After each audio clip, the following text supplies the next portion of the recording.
Okay, so we are going to start talking about chapter 9. Okay, as you can see from chapter 9, it does talk about the muscle and the muscle tissue. So, just to make sure you remember how many different types of the muscle tissue we have in our body. Everyone knows that, right? Skeletal muscle, cardiac muscle, and the smooth muscle. Where do you find the skeletal muscle? The muscle attached to the bone. And what about the cardiac muscle? The wall of the heart. And what about the smooth muscle? The wall of all the hollow organs in your body, right? Okay. So now do you also remember how do they look like? Your skeletal muscle look like what? They have a lot of striation, and your cardiac muscle also has striation. What else do they have? They also have intercalated disc. They also have the what? Intercalated disc, right? And they are also what? Branched. Now, who remember about the smooth muscle? Smooth muscle has any striation? No, they do not have striation. They're spindle-shaped cell. Okay. So, now, can anybody tell me which one is the voluntary and which one is the involuntary out of these three? Cardiac muscle is involuntary. Cardiac muscle involuntary. How about the smooth muscle? Involuntary. And which one is the voluntary? Your skeletal muscle. Very good. So now we are gonna start digging deeper into the muscle tissue. Okay? So there are 4 characteristics of the muscle tissue. Number 1 is the what? Excitability. So when we say excitability, what do we mean by that? So do you know that all of your muscle function is actually regulated by who? Your nervous tissue, right? So when we say excitability, what does it mean? It means that they should be able to take the what? Excitement, or to take the stimuli from the nervous tissue and actually respond to that, right? And then contractility. What is the most important function of the muscle tissue? Everyone knows that, right? What is the most important function of the muscle tissue? Movement, right? How the movement actually happens. The movement happens due to the contraction and the relaxation of the muscle. So now when we say contractility, what do we mean by that? It means when your muscle is actually what? Stimulated, getting the information or communication from the nervous system to move, you should be able to contract that. Like for example, for demonstration right now, I am contracting my muscle, right? So the reason I'm contracting my muscle, because this muscle has the capability to take the information from your nervous system, so that they can actually, taking the information is the what? Excitability, and then responding is also the part of excitability, and actually contracting is what? Ability to shorten forcibly when stimulated. So everyone understands the excitability and contractility, but students always make mistake with the extensibility and the elasticity. Are they same or different? They are different. When we say extensibility, what do we mean by that? We can stretch our muscle. The ability to stretch is the what? Extensibility. And when we say elasticity, what do we mean by that? If you are using a very elastic rubber band, when we say this is actually elastic, when after you stretch, it should have the ability to turn back, right? That is the elasticity. Extensibility is the ability to be stretched, and then elasticity is the, after stretching, it should have the capability to go back to the original structure. That is called the elasticity. So these are the very important function of our muscle tissue. So now everyone knows that the function of the muscle tissue is the what? Movement. What is the function of the muscle tissue? Movement, right? Do you also know that your muscle help with the posture and body position? And also stabilizing the joint? That is what we have learned like last week, right? Stabilizing the joint. A lot of the movable joints are not very stable, would not be very stable if they did not have the what? Proper muscle tissue on top of them, right? So maintain posture and body position, stabilize joint, and they also generate heat as they contract. Do you guys know that? Do you guys know that your muscle generate heat? How your muscle generate heat? Do you have any idea? By exercising. When you are exercising, what is actually happening? Contracting. Like metabolic reaction. Very good. Cellular respiration is happening, right? So heat as a byproduct of the what? Your cellular respiration or metabolic reaction is getting produced, right? The more you use your muscle, the more heat you are producing as a byproduct of the what? Cellular respiration. Now let's start talking about your muscle tissue. So when we say muscle, for example, if you think about your muscle, let me actually show you some muscle from here. So for example, if you look at this muscle right here, the whole part right here, you get to see, you call it what? Muscle, right? I'm not talking about the specific name of the muscle. So this is the what? Muscle. Now, if you take this muscle out, inside the muscle, you are gonna find a lots of the groups of the muscle fiber or the muscle cell. You call it fascicle. What do you call it? Fascicle. So when you take out any muscle, you are gonna find a lots of fascicle. When we say fascicle, what do we mean by that? Fascicle is what? Group of muscle cell or muscle fiber. Okay? Now, when you take out a fascicle, inside the fascicle, you're gonna find the muscle fiber. Do you guys know that muscle cell is also called muscle fiber? You guys know that? Muscle cell is also called muscle fiber? No? Okay. So from now on, know that for muscle, you have to actually now know some different type of the vocabulary, right? When we were studying the chapter 3 in the cell, we know that the name of the cell is cell. But here, the name of the muscle cell is actually what? Muscle fiber. So muscle fiber together make the fascicle. A lot of fascicle together make a muscle. Does it make sense? Yeah? So muscle and then fascicle. Fascicle is made up of the muscle fiber. Clear? Okay. So now let's talk about something important. And students always make mistake, and that's why I always ask questions. You know what is the mistake they make? They always mix up or mess up with this name of the membrane of the muscle, the name of the membrane of the fascicle, the name of the membrane of the what? Muscle fiber. So as I told you, first of all, you have this muscle. On top of the muscle, whatever membrane you have, the name of that membrane is the what? Epimysium.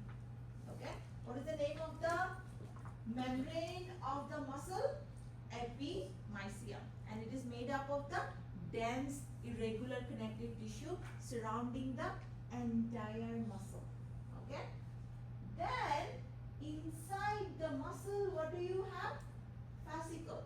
Right? What is the name of the membrane of the fascicle? The name of the membrane of the fascicle is perimysium. What is the name of the membrane of the fascicle? Perimysium. And what about the name of the membrane of the muscle fiber? Endomysium. Because that is the what? The inside. Inside is what? Endomysium. So endomysium is the what? Membrane of who? Muscle fiber. Perimysium is the muscle of membrane of the fascicles, and then your epimysium is the membrane outside your what? Muscle, entire muscle, right? Your epimysium is made up of the dense irregular connective tissue, and your perimysium is made up of the what? It's not here, but what about your endomysium is made up of the areolar connective tissue. Okay, so now this is the questions you have been asking, right?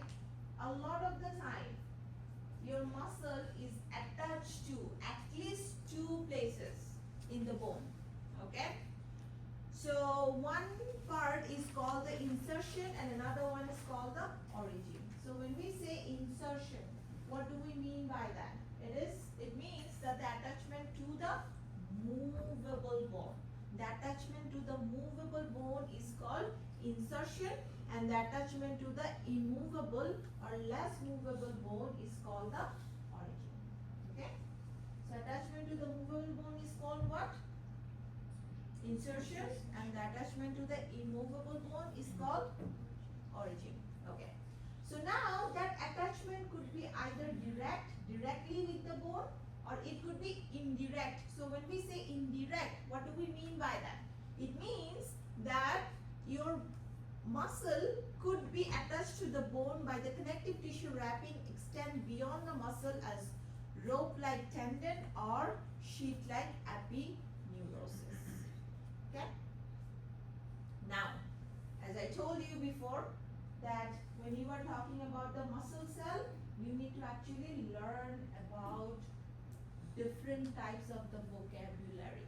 So what are the different types of the vocabulary? So the cell membrane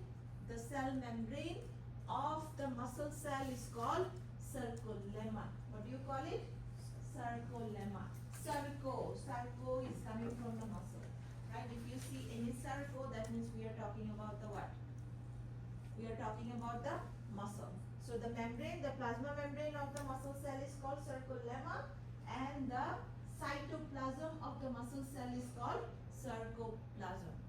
And your exam, I also asked about some specific questions like muscle has their own glycogen storage in a specific type of specific part of the cell. We call it glycosome, and they also have their own oxygen storage, and we call it myoglobin.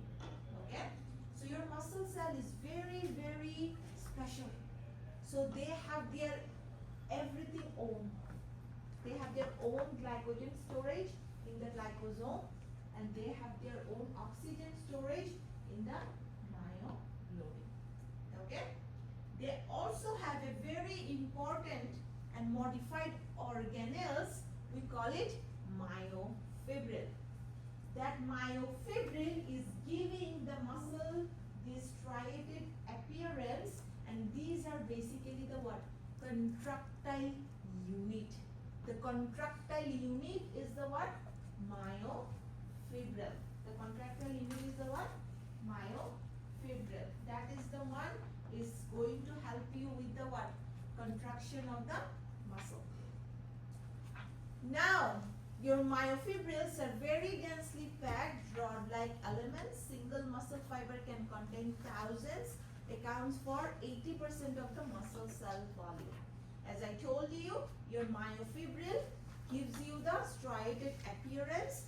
And now let me also introduce you to another term which is called the sarcomere. What do you call it? Sarcomere. As I told you before, your myofibril is the what? Contractile unit.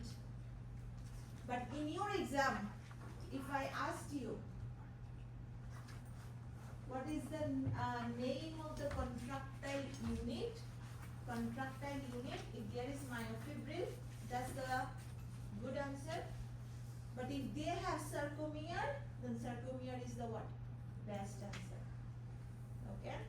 So do you understand when we say multiple choice questions, you always have to choose the what? Best answer, right? The most appropriate answer. So definitely myofibril is right. It is a contractile unit. However, the better answer is the what? Sarcomere. Because when we say sarcomere, we are specifically talking about this structural unit right here.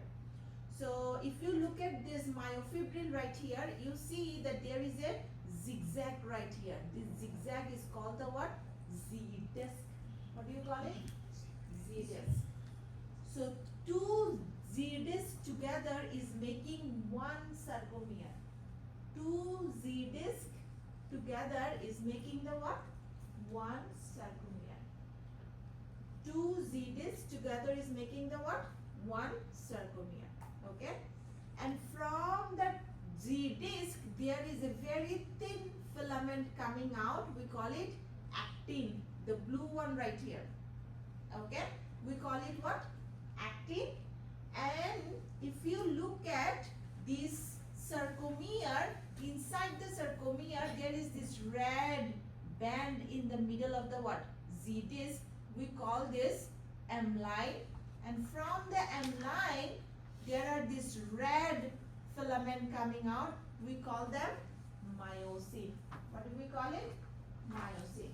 So actin is the what? Thin filament coming out from where? Z-disc. And then the red thick filament is coming out from where? From where? M line. Right here. Okay, this is the M line. From the M line, the thick filament, the red thick filament is coming out. We call them myosin. So now the orderly arrangement of the actin and myosin myofilaments within the sarcomere. So we already know that actin myofilament is what? Thin and extend across the I band and part way in A band. But before I talk about I band and A band, let me just introduce you to that. What do we actually mean by the A band and I band? So as you can see, if you look at this A band right here, do you see that A band is actually darker than the I band right here? I band is lighter and the A band is what? Darker. So when you look at your when you look at your muscle, you see the striation, right? So in the striation, you see one band is dark, another band is what? Light. That dark band is called the what?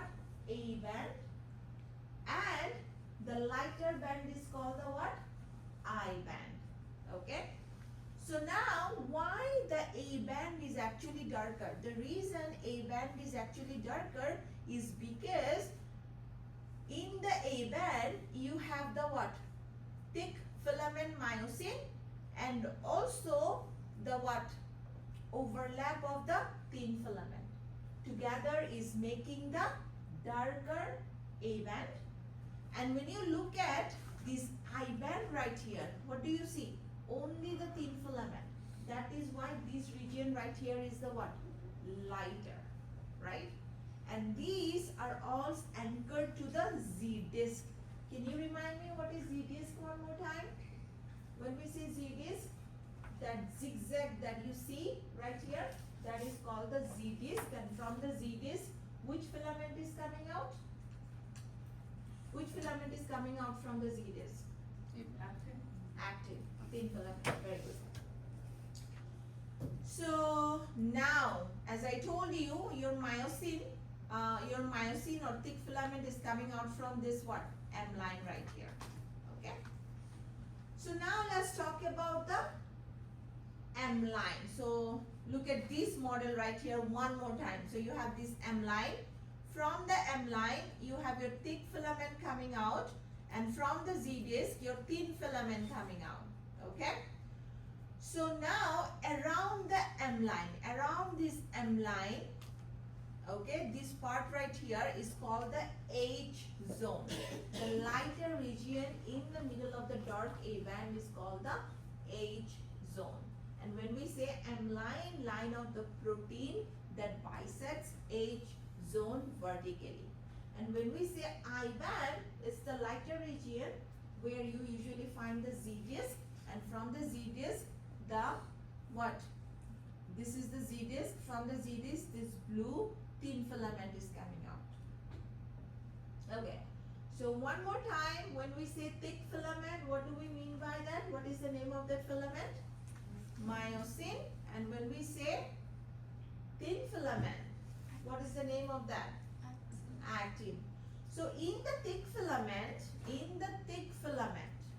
so you have each thick filament consists of many myosin molecule whose head protrude at the opposite end of the filament.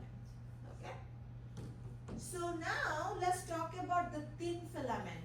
We have been talking about the thin filament, but this is not that straightforward. The reason your thin filament is not that straightforward is because thin filament not only have the actin, but also they have two other protein.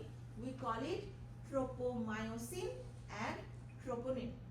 So you have this tropomyosin and the yellow troponin right here. So these are the what? Tropomyosin, and this is the what? Troponin. Okay. So now let me tell you a story. This story is very important for your understanding. So after I tell you the story, you have to repeat the story to me. Okay? I'm gonna probably ask you, okay, Saif, can you tell me the story? Like that. I'll tell your name and I want you to tell me the story. Okay? Now listen to the story very carefully. Okay? So the story is like this. There was a teenage beautiful girl. Her name was Actin. Okay? She is very beautiful and what? Petite. Right? And they always make mistakes. Right? Since they always make mistake, her mom's name is tropomyosin. What is her mom's name? Tropomyosin. Very, very what? Careful about her not making any mistake. Okay? So what she does is she holds her hand all the time. What does she do? Tropomyosin hold the hand of who? Actin. That teen beautiful girl. Okay? Now the problem is that teen girl Actin also has a little brother who's very, very naughty. Okay? The name of the little brother is Troponin. What is the name of the little brother? Troponin. Now, as you all can understand where the story is heading. The story is heading toward that specific mistake that Actin always make. What is that mistake we're all scared of? All the moms are scared of. They're gonna fall in love. And that's what happened. Actin fell in love with myosin. Actin fell in love with myosin so deeply that it is so hard to control her. So, tropomyosin, the mom, is so careful but very, very burdened with two kids. Who are the kids? Actin and troponin. She has two hands. She is holding Actin. She is holding troponin.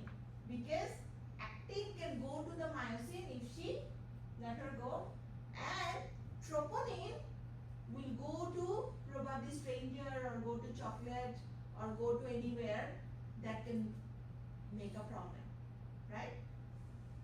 But you know what happens? How long you can control? You cannot really control. It's so hard. It's not possible actually. And that's what happened to your body too. So what happens? What happens? So So there is someone is releasing so many chocolate, not chocolate, I should say maybe chocolate milk, which has calcium in it. Okay. So a stranger came and trying to entice troponin with chocolate milk. And troponin is very, very what?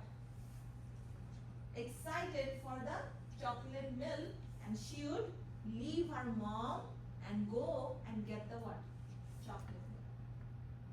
So now, what mom is gonna do? What do you think? What mom is gonna do? Go and follow him. Very good answer. So the mom is gonna go and follow the troponin and try to rescue the troponin. In the meantime, what's gonna happen to the actin? Actin is free. What he is gonna do? Go to myosin and hug her. Hug the myosin. So tight that you actually have to use the energy, which is ATP, to actually what? Make them apart. Okay? When they actually hug, that is the time the cross bridge is happening. What is happening? Cross bridge is happening. When we say cross bridge, that is basically the time when your muscle is actually contracted.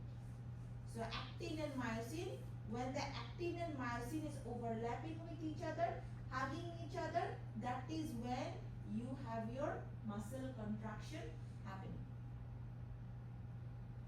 Right? Okay. So now two problems. One problem, now mom is so what? Now mom has to actually spend so much money, like ATP, to actually break down the bond between the actin and myosin, and also those chocolate milk which is trying to entice the little troponin is what is happening. You have to actually spend ATP to send those calcium back. Okay? Okay? So this is basically the story. So do you know when we die, we stop producing ATP. So when we stop producing ATP, what happens?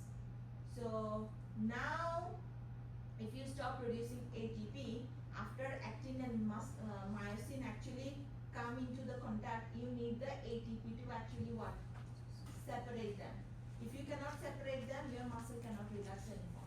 It's gonna be what? Contracted. That is why after we die, after a few hours of our death, what happens? The body actually gets really stiff. We call it rigor mortis, because actin and myosin finally are forever together, and there is no energy, nothing in the world can separate them anymore. Yeah, they're gone forever. That's of course after your death. But while you are alive, you are still trying to get that actin back. And tropomyosin keep trying to hold who? Actin and troponin. Okay? So that's the story. Now, who can tell me the story even better?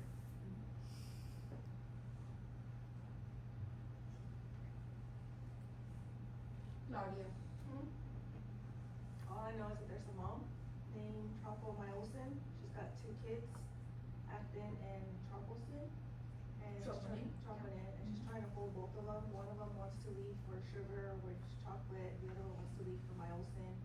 And when the mom goes after troponin or troposin, when she goes for him, then she lets go of actin. Actin goes over to myosin so that they can stay together and contract.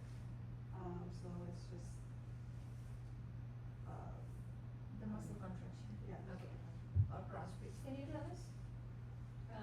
The mom is tropomyosin, and she has actin and troponin, who she's trying to hold hands with, and troponin goes and gets chocolate milk, and the mom goes after troponin and lets actin go, and actin leaves with myosin, and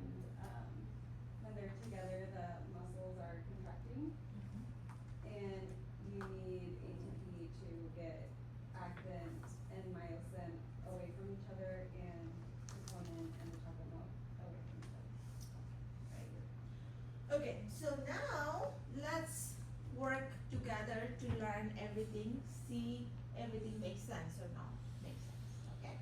We are still actually trying to understand the structure of the protein still. So there are more protein. We know we have learned so far about the actin, myosin, troponin, tropomyosin, and I think that's it. Now we are gonna learn about few more protein. One is called the titin. So when we say titin, remember that titin, this titin actually bind those what myosin with the Z disc. Okay, so that they are in place. Okay, that is the function of the titin. Hold thick filaments in place, help recoil after the stretch, and resist excessive stretching. There is another type of the protein, we call it dystrophin. Dystrophin links thin filament to the protein of the sarcolemma. So one more time, who can tell me what is sarcolemma? What is sarcolemma? Huh? Sarcolemma. Huh? Plasma membrane of the muscle. Okay? So this dystrophin is what? A protein which actually helps links the thin filament with the what? Sarcolemma. So now, for example, if you do not have dystrophin, what will happen? Your thin filament will be all over. They are not gonna be what? Organized. Okay? There are also other proteins bind filaments or sarcomere together and maintain alignment of the sarcomere. So there is a genetic disease called Duchenne muscular dystrophy. In this disease, this is a genetic disease and most probably a sex link. That is why only males are affected. Okay? And it happens due to the defective dystrophin protein. Okay?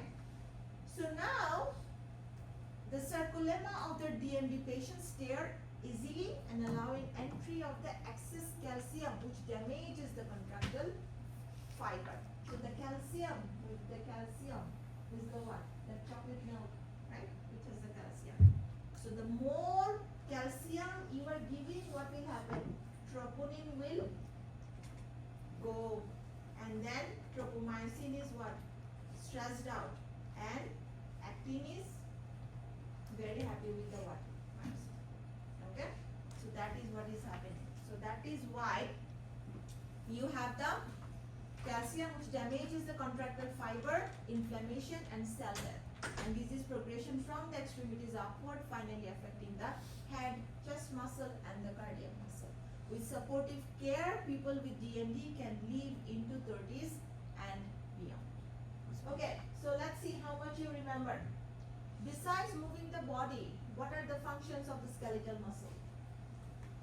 Heat, it gives heat. It gives heat like when you work. Heating up, like heat. Heat, generate heat. Yeah. What else? Posture. Posture, stability, stabilized joint, movement. Movement. What is the difference between the elasticity and the extensibility? Elasticity is the what? Stretch and restore.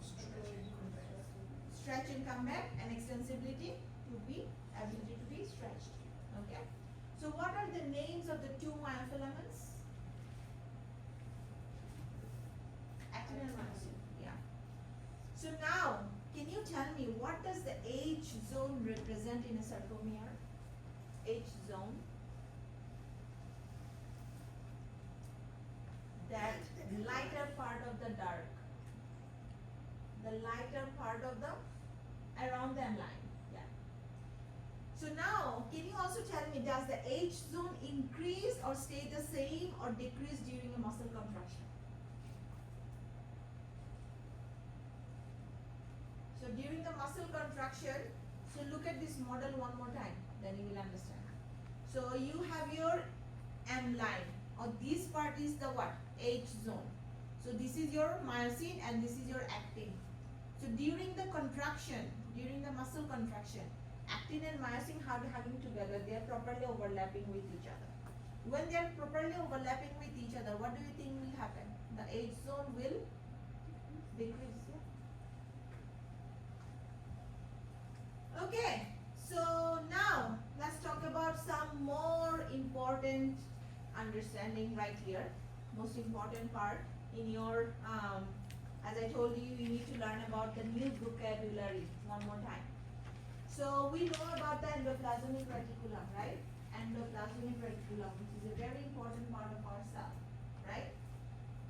In the muscle, the endoplasmic reticulum is also called sarcoplasmic reticulum. What do you call it?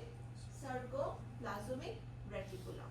So when you look at this muscle cell right here, so all this blue, you get to see this, all these blue are actually what? Sarcoplasmic reticulum. So this sarcoplasmic reticulum, at the end of the sarcoplasmic reticulum, you have the what? Terminal cisternae, and then you have this light blue right here, which is called the what? T-tubule. Okay? So now one thing I want you to understand, this sarcoplasmic reticulum is very, very important, because this sarcoplasmic reticulum is the one which actually secrete the what? That chocolate milk, calcium. Okay? They are the one which stores and releases the calcium ion. So now let's talk about the T-tubule. So T-tubule, as I have been telling you, right here is the T-tubule. So what is T-tubule? So part of the sarcolemma that allows electrical nerve transmission to reach deep into the interior of each muscle fiber. And there is triad, terminal cistern, T-tubule and terminal cistern. When an electrical impulse passes, T-tubule protein change shape, causing the sarcoplasmic reticulum protein to change shape, causing release of the calcium into the cytoplasm. So now do you see how the calcium, who's giving the calcium? Who's enticing troponin? Who? Your sarcoplasmic reticulum, which is actually releasing the what? Calcium ion. So in the relaxed state, thin and thick filaments overlap only slightly at ends of the A band. When your tropomyosin, the mom, is actually holding the hand of who? Actin and the troponin. However, sliding filament model of the contraction, thin filament side past thick filament, causing the actin and myosin to overlap more. When nervous system stimulate the muscle fiber, myosin head are allowed to bind with actin, forming the cross bridge. So when your nervous system is telling your muscle to move, that is when your myosin head are allowed to bind with the actin, forming the cross bridge, which causes sliding process to begin. So cross bridge attachment form and breaks several times, each time pulling thin filaments a little closer toward the center of the sarcomere. So now I want you to understand what is happening right here. So when your brain is telling your body or muscle to move, what do you want to do? You want to contract, right? When you want to contract, how you can tell your muscle to contract? You can tell your muscle to contract by sending the signal with your neuron, right? First. And then when your neuron is doing so many things, we are going to talk about those. Then the calcium will be released by the who? Sarcoplasmic reticulum. When the calcium is released by the sarcoplasmic reticulum, what will happen? Troponin will go and get the calcium, and then tropomyosin will go behind the troponin, actin will be free, and actin will bind with the what? Your actin will overlap with who? Myosin, and the cross bridge will happen. So the big picture is your brain communicates to your muscle to contract via nerve cells called the motor neuron. What do you call it? Motor neuron. So then you have your motor neuron, the neuron, and then the neuron is attached to the what? Your muscle, right? Because you're trying to send a signal from the neuron to the what? Muscle. The place where your neuron and muscle is attached, we call it neuromuscular junction. Okay? So muscle fiber excitation. So when your neuron is sending the signal, your muscle fiber will get excited, and then excitation contraction coupling will happen and cross bridge cycling will happen. Does it make sense? Okay. So now let's talk about the axon terminal. So when we say axon terminal, what do we mean by that? We know that we have the what? Axon, right? Everyone knows about the axon. What is axon? It's a part of neuron, right? The part of neuron. And at the end of the neuron, you have the what? Like for example, actually let me show you this neuron right here. So if you look at the neuron right here,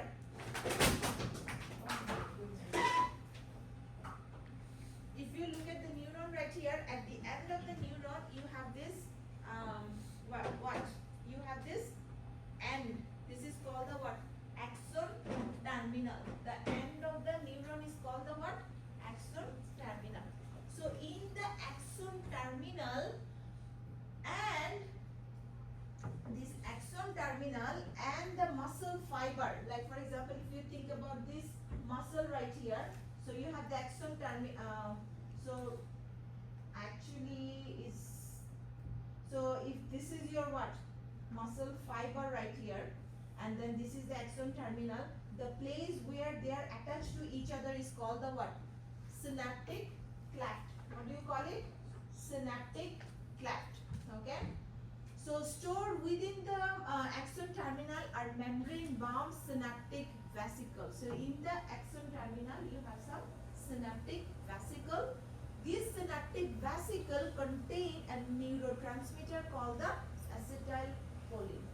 So I have been telling you again and again that your brain talks to communicate with your what? Muscle and tell them to do things. But can they talk? They cannot really talk with the language we are speaking right now, but they can actually talk with the what? Chemicals. The name of those chemicals are what? Neurotransmitter. What do we call it? Neurotransmitter. One of them is called the acetylcholine. So infolding of the sarcolemma called the junctional folds contain the millions of acetylcholine receptor. This region is called the motor end plate, and neuromuscular junction consists of the axon terminal, synaptic cleft and the junctional fold. So actually let me show you that first and then you will understand. So now if you look at this picture right here, so this is exactly what I was trying to show you right here. So as you can see, this is the end of the what? This is the end of the neuron and we call it axon terminal. In the axon terminal, you have this synaptic vesicle. Inside the synaptic vesicle, all these green that you see, these are called the what? Acetylcholine. So your what? Axon terminal and is attached to the what? A muscle tissue right here. So this is the muscle tissue. So in the muscle tissue, in the muscle right here, you have the what? Sarcolemma. So in the sarcolemma, you have all these folds. These folds are called the what? Junctional fold. In the junctional fold, in the sarcolemma, you have all these channels. Remember, whenever we were talking about the chapter 3 cell, we were learning about so many what? So many channels or doors are present in the what? Cell membrane, right? Exactly like that. So they have so many what? Channels right here. So now when your brain send the signal, this synaptic vesicle will do the what? Release the acetylcholine. So acetylcholine will be released. When the acetylcholine is released, they will get attached to this what? Chemically gated channel. When the chemically gated channel attached to the what? Your neurotransmitter, what will happen? What will happen? When acetylcholine attached to this gate, the door will open. If the door opens, what happens? Who remembers about the sodium potassium pump? And who remembers what was the role of the sodium potassium pump? Resting membrane potential, right? So when we say sodium potassium pump, just reminding you, the function of the sodium potassium pump was what?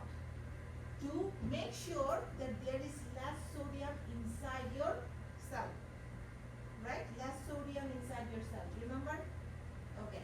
If you want less sodium inside your cell, what does that mean? You want your inside of your cell to be a little bit what?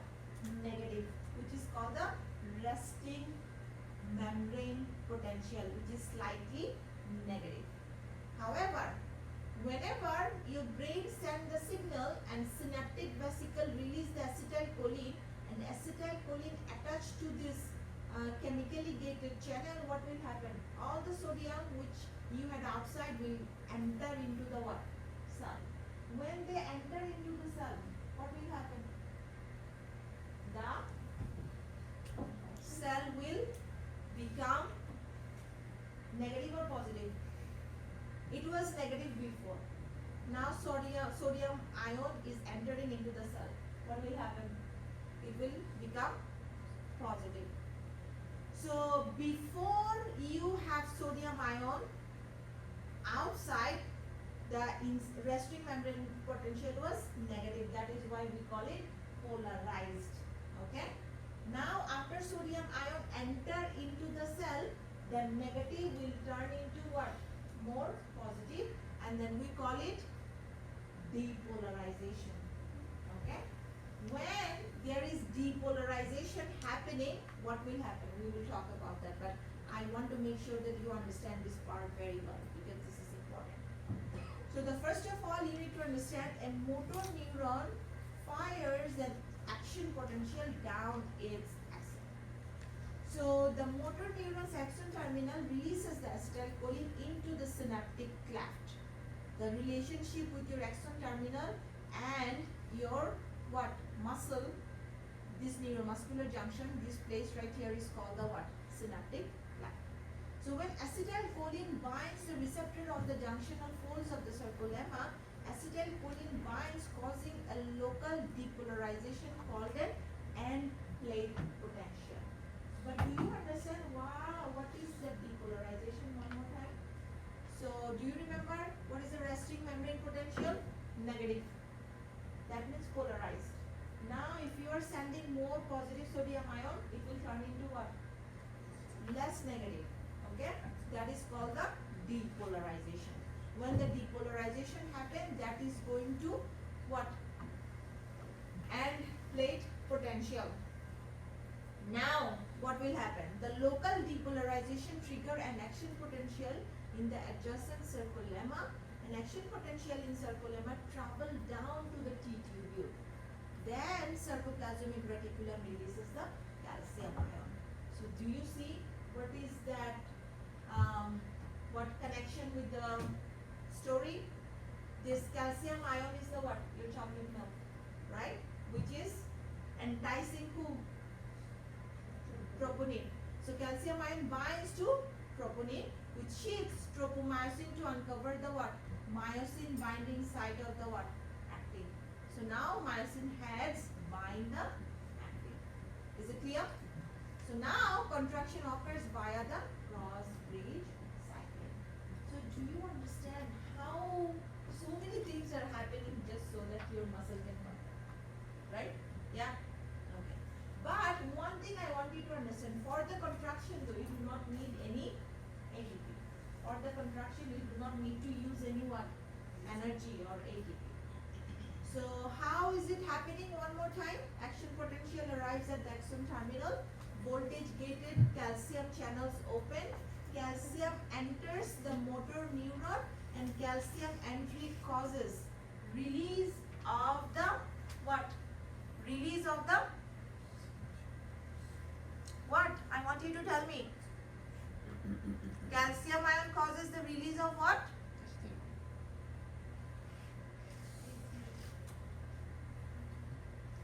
Acetylcholine neurotransmitter into the synaptic cleft. Now acetylcholine diffuses across to acetylcholine receptor on the sarcolemma. Acetylcholine binding to the receptor open gate, allowing sodium ion to enter, the resulting in end plate potential. and acetylcholine esterase degrade the acetylcholine. So now what will happen after you are done with the stimulation? What do you want to do? You don't want to stimulate it anymore. So what do you have to do? You have to degrade the neurotransmitter. So how do you degrade this neurotransmitter? You degrade the neurotransmitter by an enzyme called acetylcholine esterase. What is the name of the enzyme? Acetylcholine esterase, which actually degrade the acetylcholine after you are done with the stimulation. So now let's talk about the action potential. So resting sarcolemma is polarized, meaning a voltage exists across the membrane, and inside of the cell is negative compared to the outside, which is the resting membrane potential is usually negative 90 millivolt, but action potential is caused by changes in the electrical charges. So what happened? You had the negative 90 millivolt. When sodium started entering into the cell, it will try to depolarize. When it will try to depolarize, when they reach negative 65, which is called the threshold. After they reach threshold, they will keep becoming what? Depolarized and can reach up to positive 30 millivolt. Okay? And then when they reach the positive 30 millivolt, you want to repolarize it one more time. To repolarize, what you have to do? You have to have that potassium ion open and potassium ion will go out. Okay? And then you also have to use the ATP here to do the what? To do the sodium potassium pump, remember? So that again you can actually take the sodium out of the cell, potassium into the cell, so that it can reach that what? Resting membrane potential again. So what do we understand from here? So for contraction we do not actually need to use any ATP, but to reach back to the resting membrane potential, to get back to the relaxation or resting condition, you have to use the what? ATP. So now one more time, the whole thing again. Action potential arrives at the axon terminal of the motor neuron and voltage gated calcium channel open.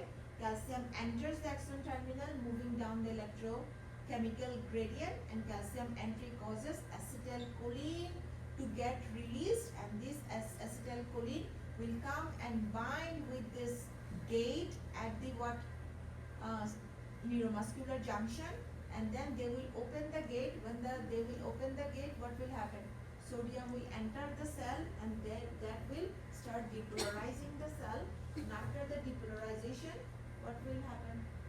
They will start again hyperpolarization, and all these things will actually happen.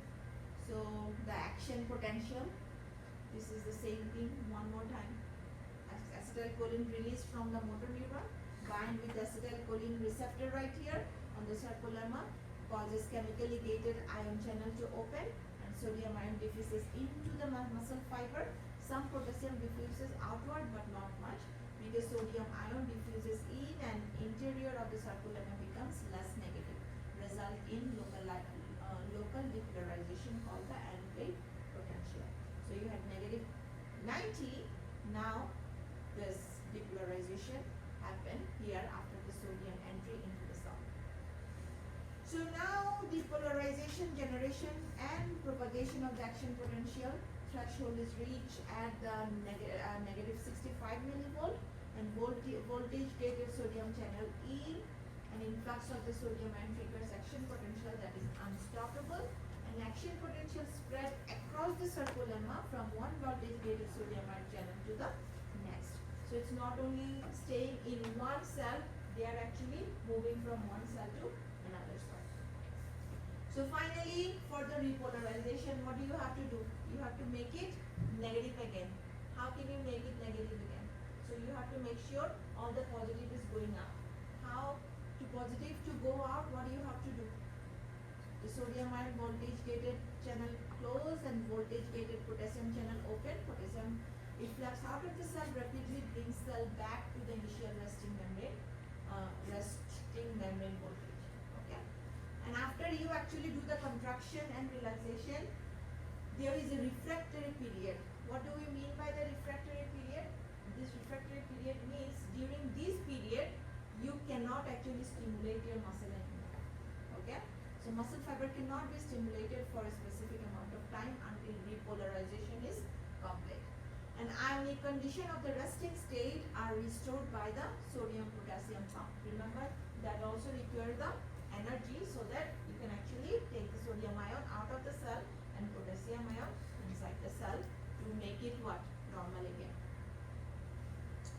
So now whatever I told you so far, look at this video to see if that makes sense. Okay, I know it is very too much of understanding right here, right? So let's see.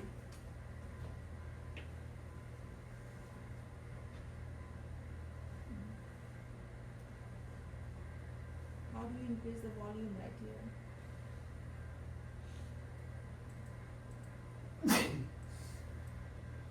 Okay, it looks like the volume is not working, or maybe I have to change somewhere else.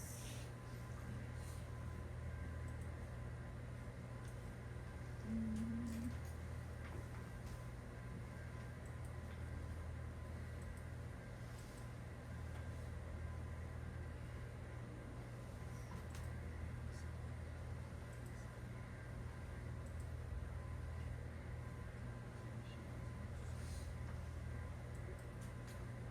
Okay, I hope whatever I told you, you understood. So make sure that you watch this video probably at home. Okay, it's in your slide, so you should be able to watch them. This is basically the repetition of everything I have told you already. Okay. So now everything that happens to actually contract your muscle can be what? Can have the disorder, neuromuscular junction disorder. So there are many toxin, drug and diseases interfere with the events at the neuromuscular junction.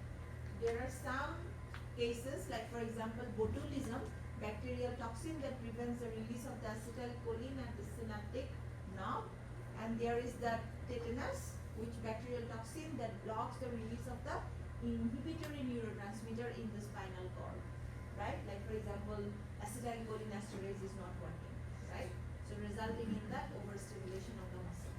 And then there is the autoimmune disorder, which is mesenteria gravis. In that case, your acetylcholine receptor are actually damaged by your own immune system. So when they are damaged by your own immune system, you cannot stimulate your muscle properly anymore. So that is why you can have the drooping upper eyelid, difficulty swallowing and talking, and generalized muscle weakness. So now let's talk about the excitation contraction coupling. So what does it mean? As I told you that your brain has to send the signal for the excitation, right? So that is happening by releasing the acetylcholine, by depolarizing the cell, right? Now, how that can help you with the contraction? That help you with the contraction because this excitation is actually helping your sarcoplasmic reticulum to release the what? Calcium. So when calcium releases, what happens? What happens? Troponin what? Runs toward the calcium. So when troponin runs towards the calcium, what happens? Tropomyosin what? Yeah, and then what happens?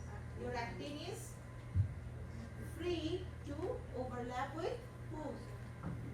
Myosin, and cross bridge happen. The contraction happen. That is why this is called the excitation contraction coupling. So do you see how all these things are happening actually? Yeah? Okay, good. So now as you can see from here, your axon terminal sending the signal at the neuromuscular junction, right?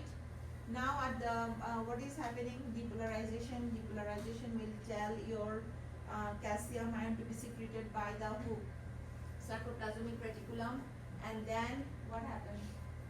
Then your actin and myosin what cross bridge happens and contraction happens.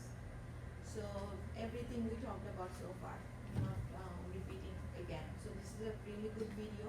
Definitely watch it. Very small. Okay. So now cross bridge cycling. At lower intracellular calcium ion concentration, tropomyosin block the myosin binding site on the actin. So what does that mean? Tropomyosin is holding the hand of the actin. And muscle fiber remain relaxed because actin and myosin cannot cross bridge. Voltage sensitive proteins in the T tubule change shape, causing sarcoplasmic reticulum to release the calcium ion to cytosol. So when calcium ion is released, that's when your troponin binds with the calcium ion. Troponin changes shape and moves tropomyosin away from the myosin binding site. And myosin head is then allowed to bind with the actin, forming the cross bridge. Cycling is initiated, causing sarcomere shortening and muscle contraction. When the nervous stimulation ceases, calcium ion is pumped back into the sarcoplasmic reticulum and contraction and to send the calcium ion back to the sarcoplasmic reticulum, you actually have to use the ATP. So everything is right here. So can you guys tell me what is the first step right here? That story. What is the first step right here? When you get the signal, your body gets the signal, your cell releases, your sarcoplasmic reticulum releases the what? Calcium ion. Calcium ion binds with the what? Troponin, and myosin make your actin what? Release, and then actin what? Binds with myosin and cross bridge happen. Okay, so now rigor mortis. What is rigor mortis? When you were dead, what happens? 3 to 4 hours after the death, muscle begin to stiffen. Why? Because peak rigidity occurs about the 12 hours the post-mortem. Intracellular calcium level increase because ATP is no longer being synthesized. So calcium cannot be pumped back into the sarcoplasmic reticulum, resulting cross bridge formation. ATP is also needed for the cross bridge detachment and result in myosin head staying bound to the actin, causing constant state of the contraction. So muscles stay contracted until muscle protein breakdown, causing the myosin to release. Okay. So what role does the calcium play at the neuromuscular junction? This is not the same inside the fiber though. This is different. This calcium has a different role. At the neuromuscular junction, what does the calcium do? It's just triggers the release of acetylcholine. Yes. Very good. At the neuromuscular junction, calcium ion helps with the what? Release of the acetylcholine from the synaptic vesicle, right? What causes depolarization during the action potential? When acetylcholine attaches to the what? Voltage gated, chemically gated channel, the channel will open and sodium ion enters into the what? Enters into the cell and the cell will become depolarized. When and where is ATP consuming during the cross bridge cycle? To break the actin and myosin cross bridge, to send the what? Calcium ion back to the sarcoplasmic reticulum, right? And to repolarize, to open the what? To make the sodium potassium pump work so that sodium ion can go outside the cell and potassium enter into the cell. What role does the troponin tropomyosin complex play in the muscle contraction? That's the whole story. What do they do? Troponin tropomyosin.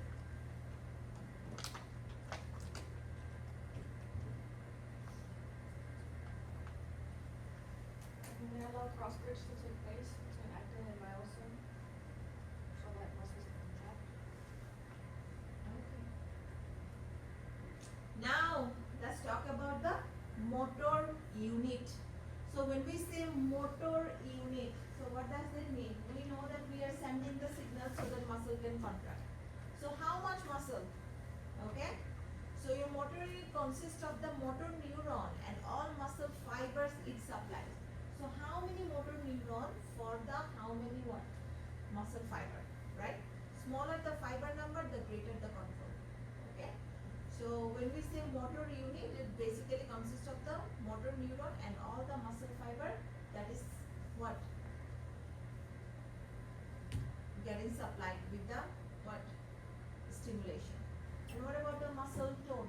Muscle tone is your body is very slightly contracted all the time. So it's ready to what? Work or get contracted to respond and all this. So constant slightly contracted state of all muscle due to spinal reflexes keeps muscle firm, healthy and ready to respond. Change continuously so unit not fatigue. Do not generate enough tension for the movement and decreases during the deep sleep. Now let's talk about the contraction. Not all contraction can actually shorten the muscle. Okay? So there are some other contraction like the isometric contraction and the isotonic contraction. If you do exercise, you probably know that you have that eccentric movement, right? Eccentric movement, concentric movement. A lot of the movement you do not actually have to what? Actually shorten your muscle, right? The muscle actually stays the same. Like for example, isometric contraction. No shortening, muscle tension increases but not exceed the load. And then the isotonic contraction, muscle shorten because muscle tension exceeds the load. Okay? So now in both cases you have the load, but at some point your muscle tension exceeds the load, at some other point your muscle tension does not exceed the load. So when we say isotonic contraction, what do we mean by that? So muscle develop enough tension to leave the load. So once the resistance is overcome, the muscle actually shorten. So you are trying to actually pull this 3 kilogram, right? So now when they actually what? When the tension to leave the load, when the resistance is overcome, the muscle actually shorten and the tension remain constant for the rest of the contraction. That is your isotonic. And what about your isometric? Your muscle doesn't shorten. Muscle is attached to a weight that exceeds the muscle's peak tension developing capabilities, and when stimulated, the tension release increases to the muscle's peak tension developing capability, but the muscle does not shorten. Now, if you guys do all these exercise, during the exercise, one of the most important exercise is actually what? Doing the what? Contraction, right? Muscle contraction, right? One of the very important part of the exercise. Why? Because during the contraction, though, you are not using any energy, but you do the exercise so that you can use the energy, right? Where do we usually use the energy? To get back to the resting condition from the what? From the contractions, right? Move and detach the cross bridge, pump calcium back to the sarcoplasmic reticulum, pump sodium ion out and potassium back into the cell after the excitation contraction coupling. So now when you are exercising actually, so during the contraction you are not actually using the ATP, but to get back to that condition you are using the ATP. So available stores of the ATP depleted in 4 to 6 seconds. 4 to 6 seconds, very, very quick. So now ATP is the only source of energy for the contractile activity. So therefore it must be regenerated quickly. So now how can you actually regenerate your what? Energy. To do that, the first available one is the what? Using the creatine phosphate. What is the creatine phosphate is gonna do? creatine phosphate is gonna give one of the phosphate to ADP, so that ADP turns into what? ATP. Okay? So the creatine, do you know creatine is a very good, very highly studied supplement these days? Because why? Do you see why creatine is helpful? Yeah? Okay. So now, who remembers that in your muscle cell you have your own storage of the glycogen? When we say glycogen, what do we mean by that? It's the storage molecule, right? Storage glucose molecule. So you store the glucose as glycogen in your liver. You can also store that in your muscle, right? You have the glycosome to actually store the glycogen. So now you break down the glycogen and then do the aerobic respiration to actually do the what? To have the ATP available. But do you guys know the difference between the anaerobic and the aerobic pathway? Does anybody have any idea? Did you all take any like normal biology course? You should be able to know. What do we mean by that, right? Do you know? Do you have any idea? Aerobic and anaerobic. Aerobic and anaerobic, what happens? Need oxygen as a final aerobic means like they need oxygen for as electron, final electron accept. Oh yeah. Oxygen, the Anaerobic final means electron they don't need oxygen. Okay. Do you know what are the stages of the cellular respiration? First one is the what? Glycolysis.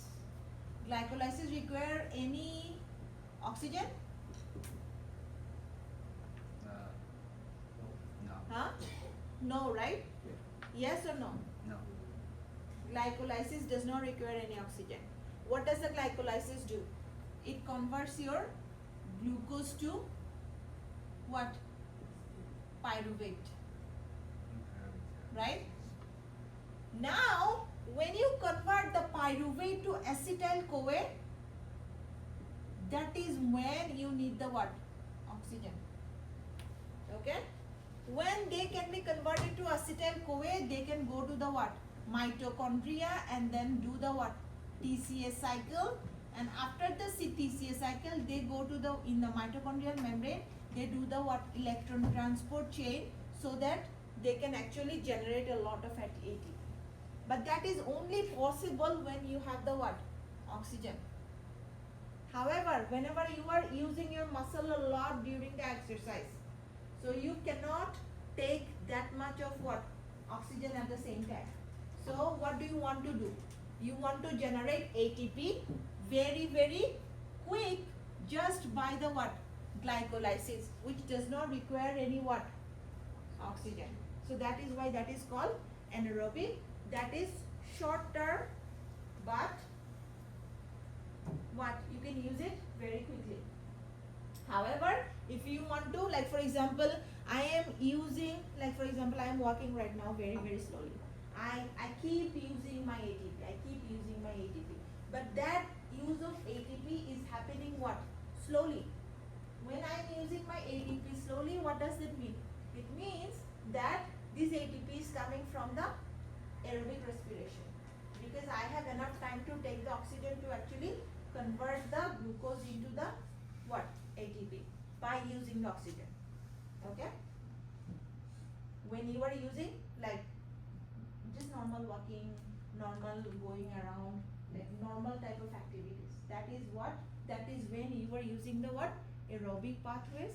But for example, if you are doing a lot of strength training, right? You are using your muscle like for at least few times at a stretch. Maybe you are sprint running. What is happening? You have to use ATP very, very quickly. So in that case, what type of pathway you are using? Anaerobic pathways, right? In that case, what type of pathways you are using? Anaerobic pathways. So now, during the exercise or during the activity, what is the first way you get it? Whatever ATP you have stored, you use it very, very quickly, within 6 seconds, 6 to 10 seconds. And in 10 seconds you have this creatine kinase enzyme which can convert your creatine phosphate to give one phosphate to ADP so that ATP is formed. So that is also can be utilized within the 10 seconds. The next 30 to 40 seconds you are going to utilize the stored glycogen, right, in your muscle.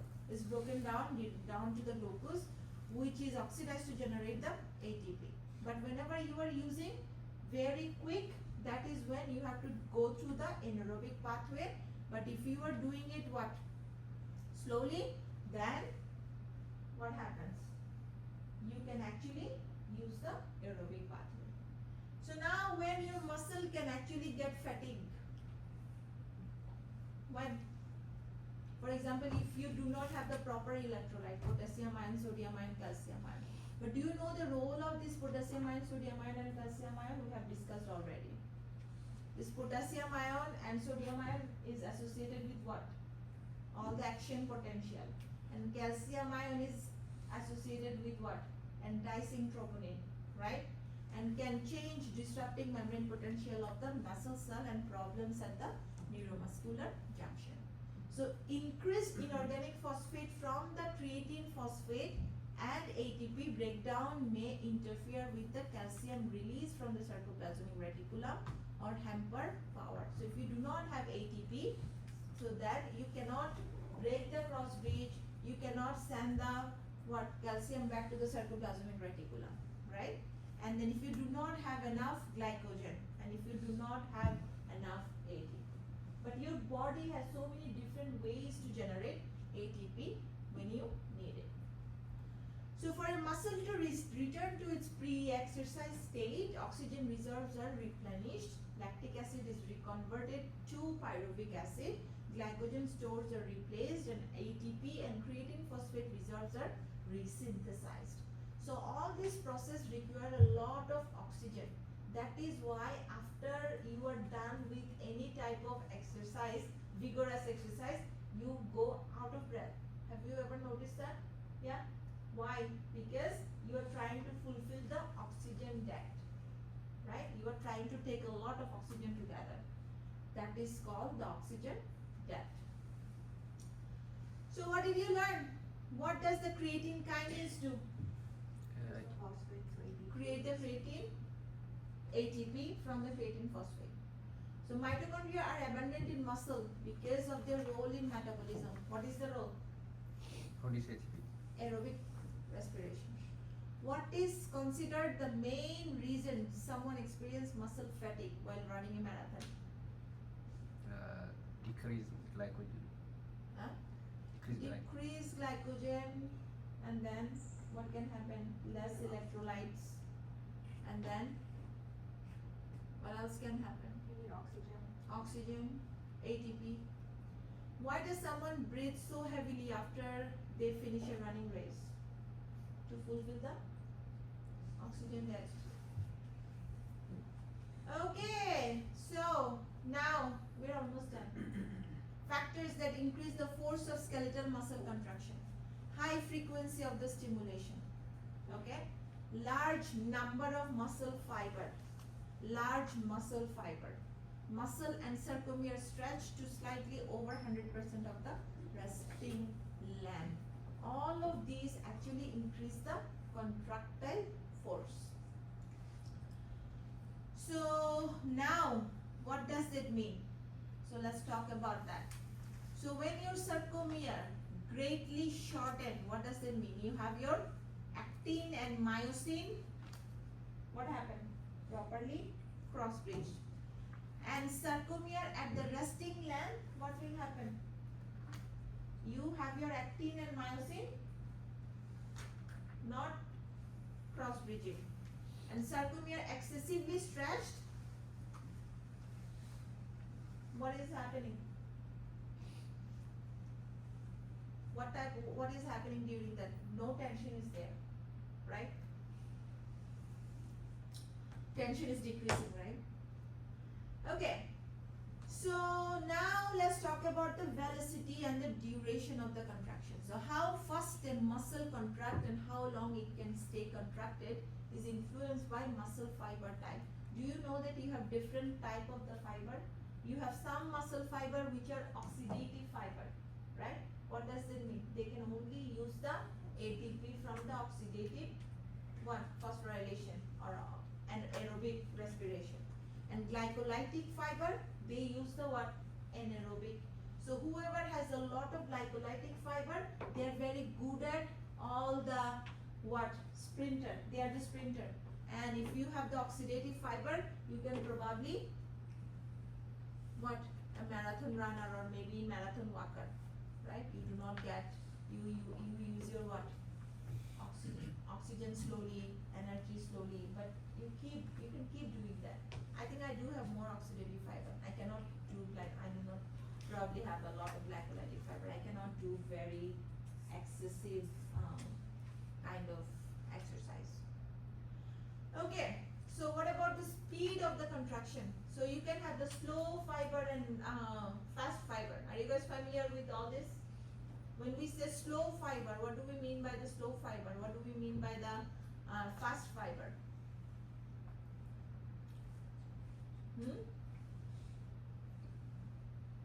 Which one is the slow fiber? Oxidative fiber is slow fiber or glycolytic fiber is slow fiber? Oxidative fiber is slow fiber and glycolytic fiber is the what? Fast fiber. Okay, so now let's talk about the slow oxidative fiber. Low intensity endurance activity like maintaining posture. Fast oxidative fiber like sprinting or walking. And fast glycolytic fiber, they can do hitting a baseball or some kind of like sprinter, like maybe very fast, right? So most muscle contain mixture of the fiber type resulting in a range of contractile speed and fatigue resistance. All fiber in one motor unit are the same. So genetics dictate individual's percentage of age. So it depends on the actually what? Your genetics. So this is a really nice and beautiful chart which is comparing the slow oxidative fiber, fast oxidative fiber and fast glycolytic fiber. So for example, if you see what type of activity, like activity best suited for the slow oxidative fiber is the endurance type activity like running a marathon, maintaining posture. But if you are thinking about the fast oxidative fiber, sprinting, walking and fast glycolytic fiber, they can do short term, intense or powerful movement like hitting a baseball, right? Okay, so do you know that our muscle has lots of mitochondria? Why? Because they have to go through all this what? Like for example, if you have slow oxidative fiber and the fast oxidative fiber, you are still using the aerobic respiration. So for the aerobic respiration, you do need the what? Mitochondria. So you do have a lot of mitochondria in the slow oxidative fiber and the fast oxidative fiber. Okay, so are we almost done? Yes or no?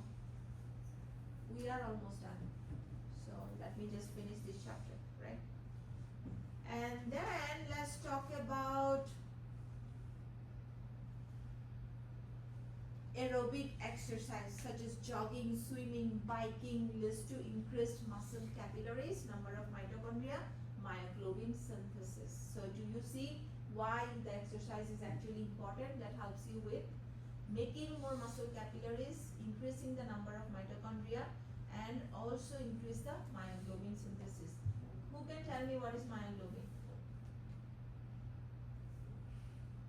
What is myoglobin? There is question about that in your exam. What is myoglobin? Store oxygen, right? In your muscle cell. And if you do the resistance exercise, typically aerobics such as weightlifting or isometric exercise leads to muscle hypertrophy.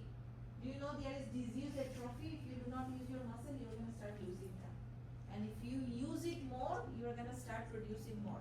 Increase mitochondria, myofilament, glycogen stores and the connective tissue. Increase muscle strength and the size. So as I told you, if you do not use your muscle, you start what? Losing that. due to immobilization or loss of neural stimulation can begin almost immediately. Muscle strength can decline 5% per day if you do not use it. Like for example, if you look at the paralyzed people, the part they have the paralyzed part, you will see they have less muscle on those parts because they started losing the muscle because they are not using it. So fibrous connective tissue replaces lost muscle tissue. Rehabilitation is impossible at this point, and aging results in loss of muscle mass and fibrosis, and muscle mass replaced by the dense regular connective tissue. Okay, how do slow twitch fiber produce ATP? Slow.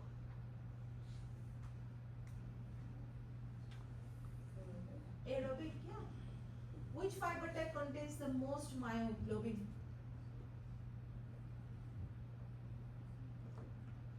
Myoglobin is for what? The storage of oxygen. So who uses more oxygen? Aerobic. Aerobic fiber, or what is the name of that fiber? Slow twitch fiber, right?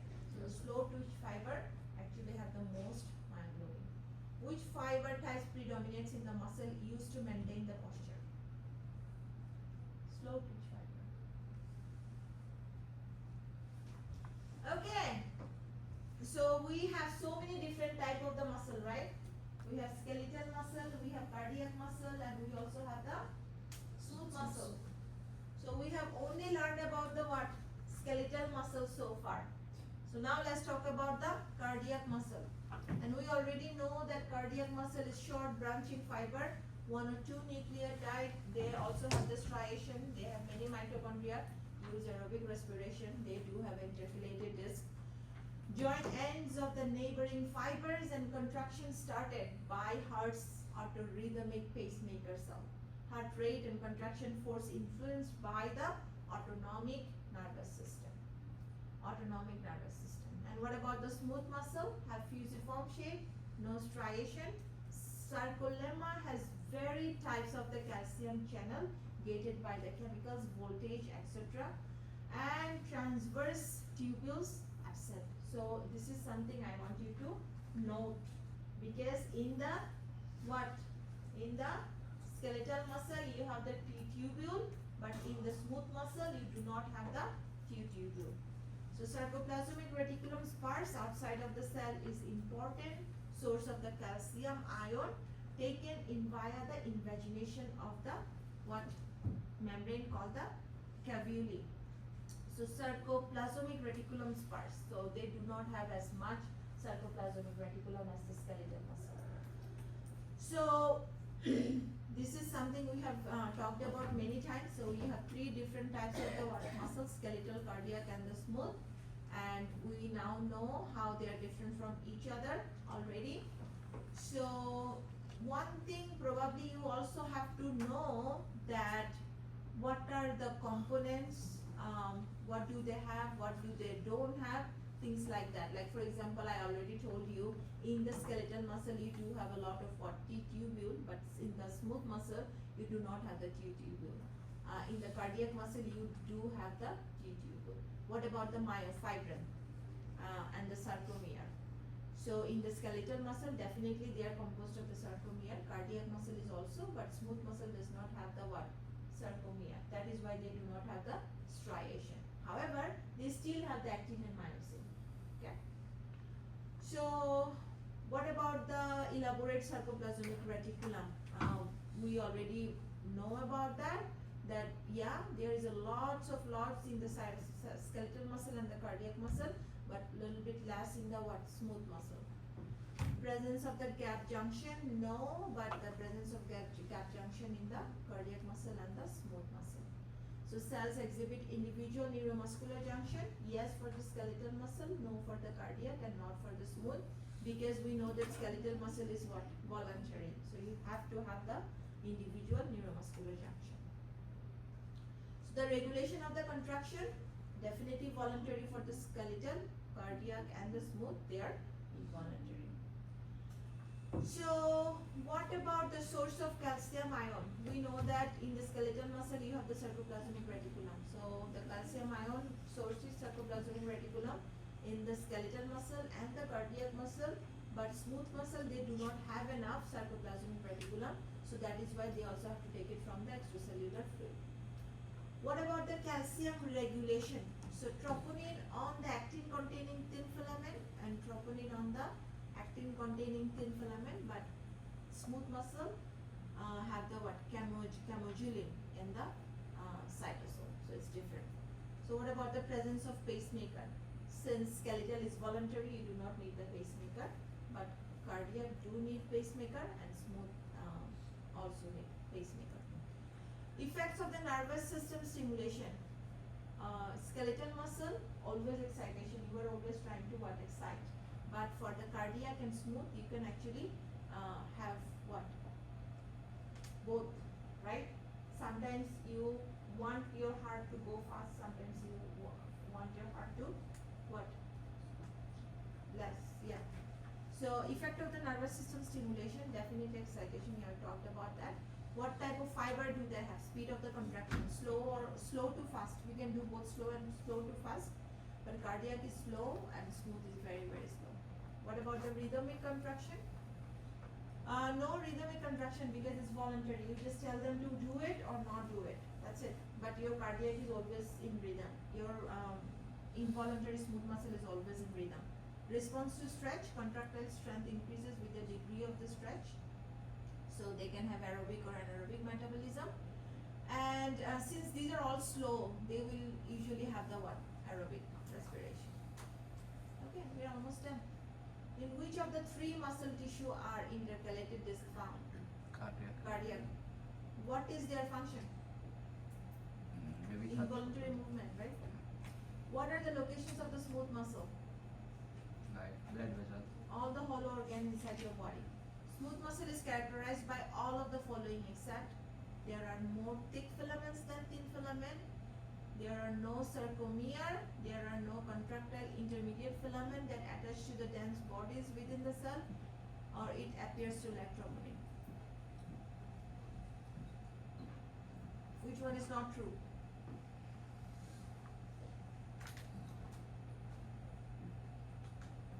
Okay, I want you to all look for it and answer me after some time, okay? That's all about this chapter. It is a very important chapter. It's a very foundational chapter of your anatomy and physiology. So make sure you do understand this very well and you